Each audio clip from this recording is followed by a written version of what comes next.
نعم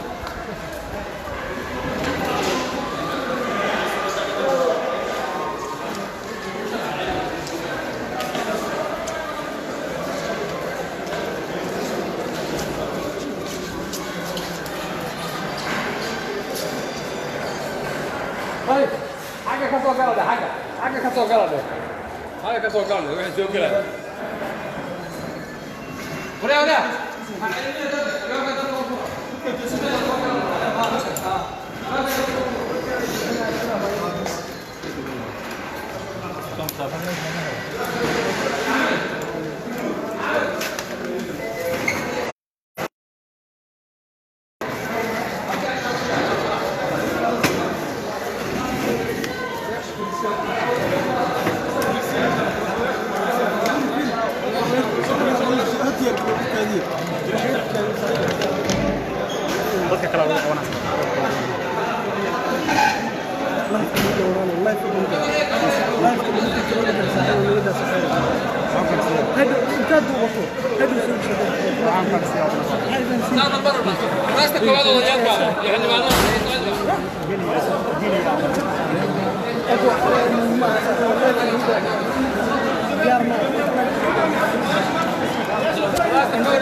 ولا قوري هذا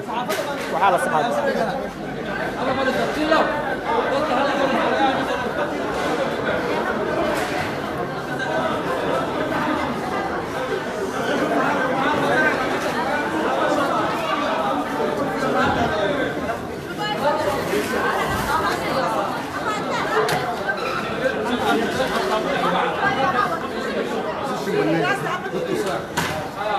لا بس سكاركو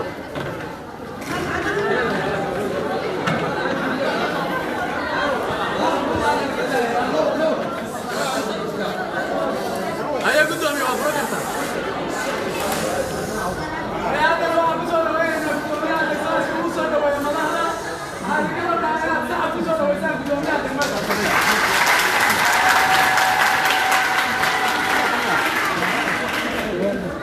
مدحوينها waxay ku wareegay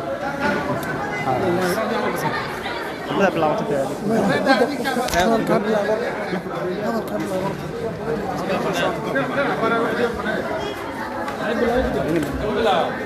بسم الله الرحمن الرحيم الحمد لله رب العالمين والصلاة والسلام على رسول الله صلى الله عليه وآله وسلم إلهي يا مهده marka koowaad muslimiin naga dhigay haddana halkaan ugu soo kulmiyey marka labaad waxaan mahadcelinayaa madaxweynaha dowlad goboleedka jubbaland axmed maxamed islaan iyo wafdiga uu hogaaminayo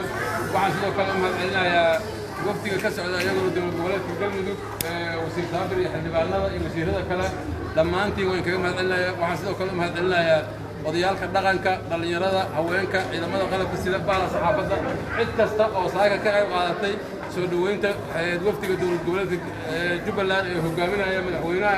axmed uu hogaaminayo midaan madaxweyne cadaado adiga wafdigaagu dee waxay la tacaadaan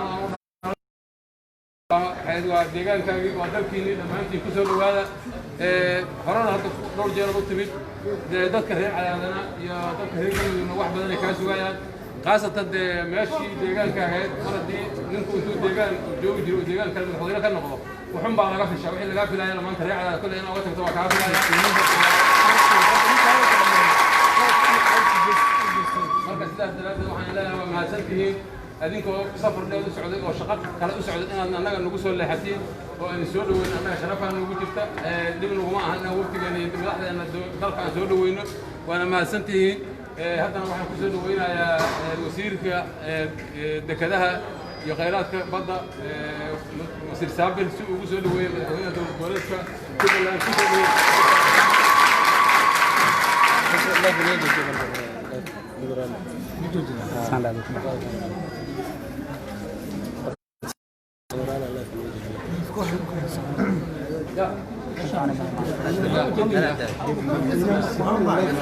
ما كان سبيسية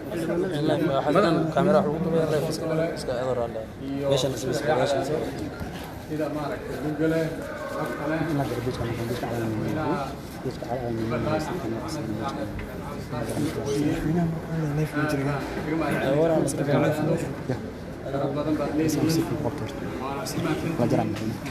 madaxweyne hadal badan maana istaagin waxaan rabaa inaan soo dhaweeyo adoo dadka ka mid leeyahay cadaado ka mixto qolada ay u qoran tahay warka ka mid tahay magaalada iyo joogtaa dadkaagii waa dadka maanta soo dhaweeyay waa ku sugayaan oqaashi odayaashii siyaasiyiintii dhalinyaradii dhammaan qaybaha bulshaduna kulamadoona gooniyo kula yeelan doona waa ku diyaar ku soo tala gashay madaxweyne soo dhawow adoo aad ma waxaan